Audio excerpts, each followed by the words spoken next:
అందరికీ నమస్కారం. నేను మీ కిరాకార్పిని. రీసెంట్ గా అంటే కొన్ని గంటల ముందు అంబటి రాంబాబు కొన్ని అనుచిత వ్యాఖ్యలు చేశారు. దానికి సమాధానంగా నేను ఈ వీడియో చేస్తాను. ఒకసారి చూద్దాం ఆయన ఏం మాట్లాడాడు. పోలవరం ప్రాజెక్టు విషయంలో నారా చంద్రబాబు నాయుడు గారి తెలివి తక్కువ వలన పోలవరం విషయంలో నారా చంద్రబాబు నాయుడు గారి తెలివి తక్కువ వల్ల అంటున్నాడు.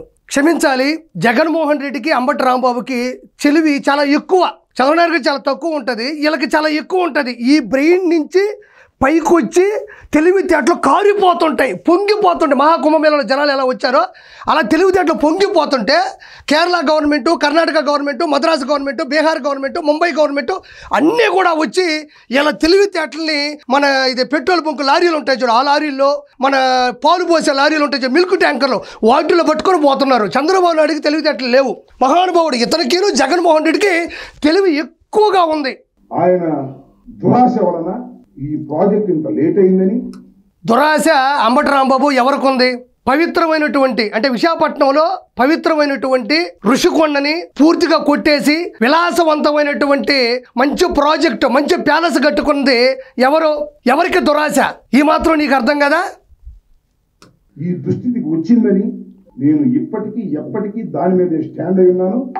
చర్చకు నేను సిద్ధం. ఇదే అంబటి రాంబాబు ఈ దుస్థితికి చంద్రబాబు నాయుడు గారు కారణం అంటున్నాడు. దాని మీద నేను స్టాండ్ అయి ఉన్నాను, దాని మీద నేను డిబేట్కైనా చర్చకైనా వస్తానంటాడు. చర్చ అంటే మళ్ళీ 10 మందిని తీసుకుని కూర్చోబెట్టి చర్చకు రాడు, 10 ఛానల్స్ వస్తే రాడు, 10 మంది వస్తే రాడు. కేవలం సాక్షి ఛానల్, సాక్షి పేపరు, సాక్షి డిజిటల్ మీడియా ఉంటే ఆడకొచ్చి కూర్చొని అంబటి రాంబాబు చెప్పే సొల్లంతా నీట్గా వింటారు. కాబట్టి చర్చ అంటే అతని దృష్టిలో సాక్షి పేపరు, సాక్షి మైకో ఉండాలా. 10 మైకులు వస్తే 10 మంది వస్తే రాడు. ఇదే పోలవరం గురించి అంబటి రాంబాబు ఇంత మాట్లాడుతున్నాడు. అసలు పోలవరం ప్రాజెక్టు గురించి, పోలవరం నిర్మాణం గురించి ఆయన నీటిపారుదల శాఖ మంత్రిగా పనిచేస్తున్నప్పుడు ఏమన్నాడు ఒకసారి విందాం. ఈ పోలవరం ప్రాజెక్ట్ అనేది వెరీ కాంప్లికేటెడ్, అంత తేలిగ్గా అర్థం కాదు. ఏంటి అంత అర్థం కాలేదు గట్టిగా చెప్తున్నారంటే నాకు అర్థం కాలేదు కాబట్టి. ఒక బాధ్యతాయుతమైనటువంటి నీటిపారుదల శాఖ మంత్రి అంటే 2019 నుంచి 2024 మధ్యన ఇద్దరు పనిచేశారు. ఒకటి మా దోడపెదాలు మా దోడపెదాలు అనిల్ కుమార్ యాదవ్ సగభాగం, మిగతా సగభాగం ఆంబోతు అంబటి రాంబాబు పనిచేశారు. అక్కడ ఒక చర్చలో అడుగుతూ ఉంటే ఏంటి పోలవరం అంటే అది ఎవరికి అర్థం కాదు, ఎందుకంటే నాకు అర్థం కాదు కాబట్టి, నాకు అర్థం కాలేదు కాబట్టి అంటున్నాడు.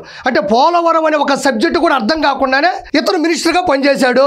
అంటే పోలవరానికి సంబంధించి లెఫ్ట్ కెనాల్ అంటే తెలియదు, రైట్ కెనాల్ అంటే తెలియదు, కాపర్ డ్యామ్ అంటే తెలియదు, స్పిల్వే అంటే తెలియదు, క్యూసిక్లు అంటే తెలియదు, అవతల ఫోన్లో రికార్డింగ్ చేస్తారని తెలియదు. ఇంకా నీకేం తెలుసు? నీకేం వచ్చు?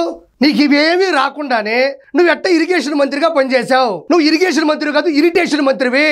అది అందరూ కూడా పూర్తిగా ఆ రోజులో నమ్మినారు కాబట్టి మనకి 11 పెట్టారు. నీకు ఏమీ తెలియకుండా నువ్వు చర్చలకు ఎలా వస్తావు? పోలవరం గురించి తెలియదని ఇక్కడ చెప్పినావు, అక్కడేమో ఇంకో చోటేమో ఇంకో విషయం కూడా చూడండి. ఇదొక్కటే కాదు ఆయనకు అర్థం కాదు, ఇంకోటి కూడా అర్థం కాలేదు. ఒకసారి విన్నాం. P4 అంటే ఆయన ఏమంటారు చూసారా? పబ్లిక్ ప్రైవేట్ పీపుల్ పార్ట్నర్షిప్ అంట. పబ్లిక్ ప్రైవేటు పీపుల్ ఏంటో పబ్లిక్ ఏంటో నాకు అర్థం కాదు.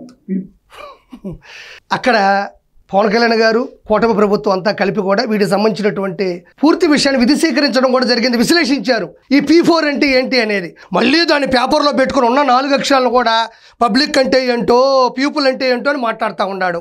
ఇతనికి నాకు అర్థం కాని విషయం ఏంటంటే అది తెలియక ఇది తెలియక ఇతను తెలిసింది 2 సంజన, సుకన్య. వీటి మీద ఉన్నటువంటి డెప్త్ ప్రపంచంలో ఇంక దేని మీద కూడా అంబటి రాంబాబుకి ఉండదు.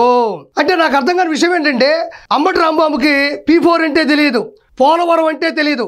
నాకు అర్థం కాని విషయం ఏంటంటే నువ్వు 2 సార్లు ఎమ్మెల్యే ఎలా అయ్యావో నాకు అర్థం కావడంలే. ఒకసారి APSS చైర్మన్ అయ్యావు, అది ఎలా అయ్యావో నాకు అర్థం కావడంలే. నువ్వు లాయర్ అయ్యావు, అది ఎలా అయ్యావో నాకు అర్థం కావట్లే. అసలు నువ్వు మనిషి ఎలా అయ్యావో నాకు అర్థం కావడంలే. ప్రజాస్వామ్యంలో ప్రజల ఓట్ల చేత గెలిచిన నువ్వు ప్రజల సమస్యల మీద ఉండేటువంటి పోలవరం గురించి చెప్పడానికే నీకు అర్థం కావట్లేదంటే నువ్వు మనిషి ఎలా అయ్యావో నాకు అర్థం కావట్లేదు.